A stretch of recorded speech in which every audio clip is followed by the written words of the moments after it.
Hello students, आज हम carbohydrate chemistry में सबसे लास्ट टॉपिक पढ़ने जा रहे हैं और हमारा पूरा चैप्टर या पूरी यूनिट कंप्लीट होने वाली है।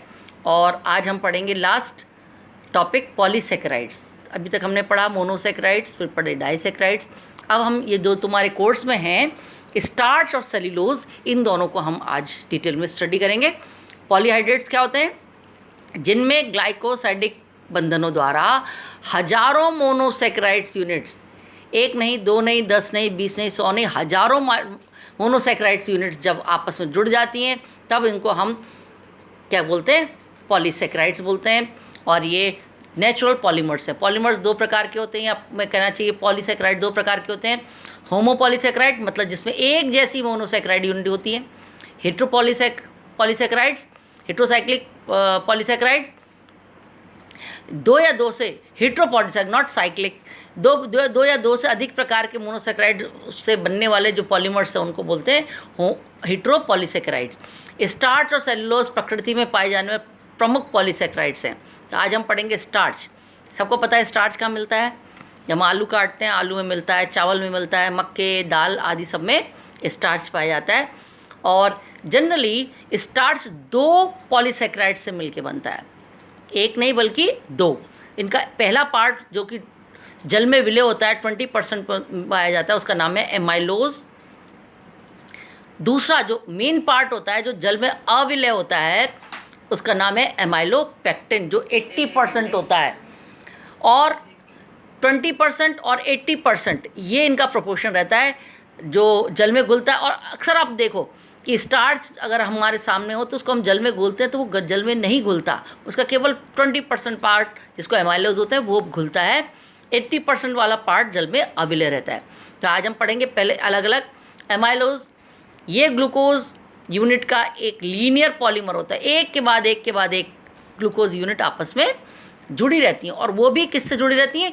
अल्फा 1,4- ग्लाइकोसाइडिक लिंकेज, यानी एक कार्बन का कार्बन नंबर 1 एक ग्लूकोज का कार्बन नंबर 1 दूसरे ग्लूकोज के कार्बन नंबर 4 के साथ लगातार जुड़ा रहता है।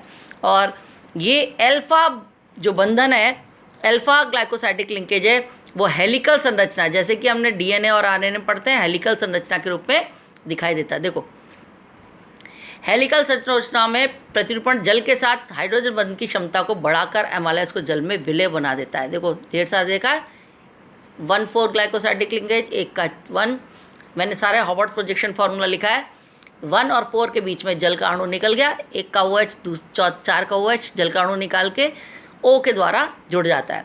और ये सारे के सारे जो है जल के साथ हाइड्रोजन बॉन्डिंग बना लेता है ऑक्सीजन जो है, जिसके कारण एमाइलोज जल में विलय हो जाता है। एमाइलोज का हॉवर्ड अनुरूपण है, एमाइलोज का कुर्सी सा अनुरूपण है। ये देखो, इसमें OH जो है वो एक्सियल लगा हुआ है और हमारा दूसरा का OH जो है वो इक्वेटोरियल फॉर्म में लगा हुआ है। ये आपस में इस तरीके से कुर्सी संरूपण में दिखाई देते हैं। अक्सर एग्जामिनेशन में पूछ लेते हैं बच्चों कि इनका हॉवर्ड प्रोजेक्शन फार्मूला और एमाइलेज का कुर्सी संरूपण ध्यान से लिखिए। नेक्स्ट पार्ट है हमारा इसका एमाइलोपेक्टिन। एमाइलोपेक्टिन क्या होता है? ये स्टार्च का अविलय भाग होता है। क्या होता है? अविलय भाग होता है।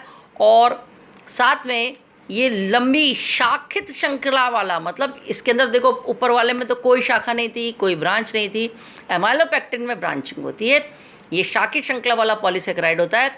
लगभग 10⁻⁶ डी ग्लूकोज यूनिट द्वारा बनता है। बहुत लंबी श्रृंखला होती है जो अल्फा ग्लाइकोसाइडिक लिंकेज द्वारा जुड़ी रहती है। आपस में तो देखो ऊपर जो दे रखा है सेम स्ट्रक्चर रहता है, 1,4 पर जो इसकी ब्रांचिंग होती है वो 1 और 6- ग्लाइकोसाइडिक बंधन द्वारा आपस में ब्रांचिंग जुड़ी रहती है। इस कारण ये पॉलीसेकेराइड श्रृंखलाएं शाखित रूप में हमें दिखाई देती हैं।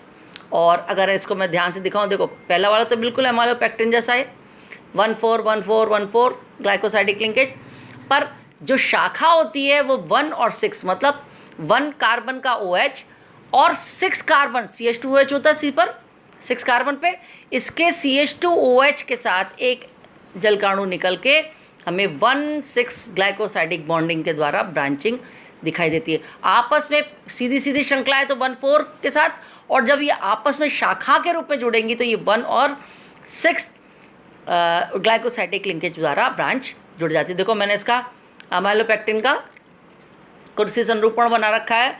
देखो 1,4 वाला तो सेम है, पर 1 और 6 के अंदर एक का OH और CH2OH का OH दोनों आपस में जल के अणु को निकाल कर ये कुर्सी संरूपण के रूप में पाया जाता है। तो इस तरीके से जो है वो हमारे कोर्स के अंदर स्टार्च था। अब मैं अगले टर्न पर मैं तुम्हें सेल्यूलोज वाला पार्ट बचा है वो मैं और अभी बता देती हूँ आप लोगों को।